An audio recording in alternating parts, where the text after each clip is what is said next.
Today we get our third dev diary for Broken Arrow. After having a month off for August, the team have come back with an infantry focused dev diary.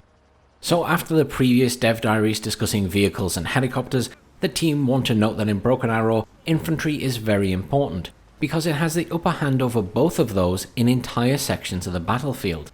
Infantry is inherently a very defensive type of unit. It moves slowly, it is difficult to detect and hard to dislodge from urban, wooded or mountainous terrain. Attacking infantry with vehicles in these types of terrain is asking for a beating. It requires intensive indirect fire support for suppression and your own infantry to progress. If enemy artillery starts sticking its nose into an already messy situation, it can lead to a long and costly stalemate. So it's generally advised to move around that kind of defensive position if possible. And this is something I've talked about in my videos for Wargame. If you can go around a defensive position in a town or in a forest, do it. Because they can't move that infantry out of there quickly, and you can go around it. And it's much better than trying to go at it head on. Basic infantry squads generally come with a set of rifles like machine guns, grenade launchers, to fight against other infantry squads, and they usually carry a short-range anti-tank weapon. And as you can see on the screen now, I've just stuck up one of the images they provided, which is showing some Russian infantry weapons. AK-74M, a GP-34, a PKP, an SVD-M, an RPG-7, an RPG-26, an RPO-A Schmel. But let's move on.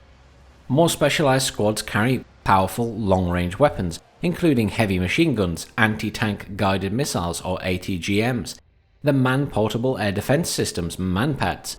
These weapons increase both your defensive range and the level of threat you pose, which may indeed force the enemy to deal with them.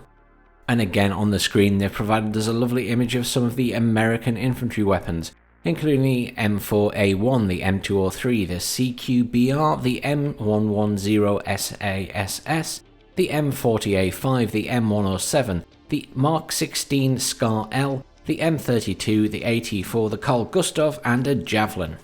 But let's move on to Recon Infantry, which consists of smaller squads down to 2-man sniper teams which trade firepower for stealth.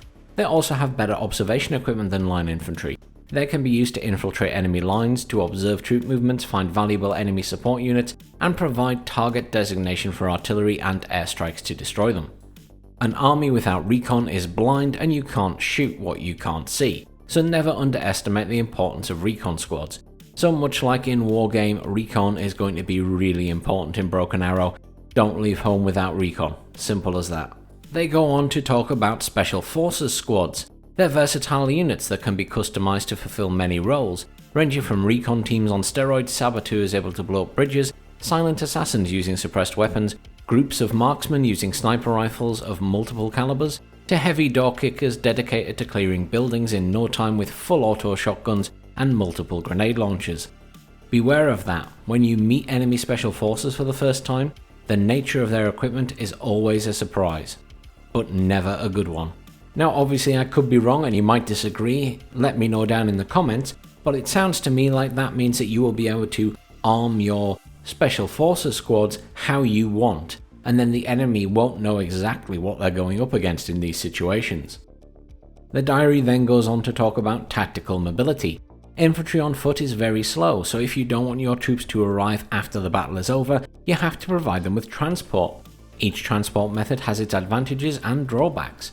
Ground vehicles are the most common solution. They can be wheeled to move faster on roads or tracked to move faster off-road, especially in forests. They can range from basic battle taxis armed with simple machine guns or grenade launchers, or heavily armoured fighting vehicles equipped with autocannons and missiles, much like the ones we see in Wargame. Vehicles are the slowest option, but also the most flexible. Once the infantry is unloaded, they can easily stay hidden behind some cover to pick up the infantry again if needed. They can also fight alongside the infantry, providing fire support during the assault, or long-range anti-tank support in the open. Because infantry is the lightest type of unit, that means they can also be deployed rapidly in large quantities anywhere on the map using helicopters and planes. Dropping paratroopers allows you to seize a position super fast, but offers very little mobility after the jump. A position held by paratroopers can easily be avoided. Also, if things go sour, there is no way back. Russian paratroopers fare better in that regard. as they can be dropped with a large panel of combat vehicles to support them. But every vehicle takes the place of numerous men in the plane, so it's up to you to find the right balance. Helicopters are an interesting alternative, as they are still much faster than ground vehicles and allow infantry to redeploy if needed. However, it will be hard to land helicopters in the middle of a fight, so you'll have to plan ahead. Well, that is the end of the dev diary, and it was quite an abrupt end if I do say so myself. It did seem like it was going to go on for a bit longer, but that's all we get today. However, it was nice to get some new information about the game, specifically about the infantry and obviously its deployment options. I do think it's quite interesting that Russian paratroopers will have the advantage that they can be dropped from planes with vehicles, and that in turn the Americans will not have that option, which makes me wonder what they're going to have to counter you dropping infantry and vehicles over on their side of the map to kill their command vehicles, if those exist in this game. Oh well, fingers crossed that we get another dev diary next month. That's all for today folks, thanks very much for watching, please hit that like button and remember to subscribe to the channel. Firstly, it really helps the channel out, and secondly, it keeps you up to date on the latest information on Broken Arrow and various other games. Thanks again for watching and have a great week.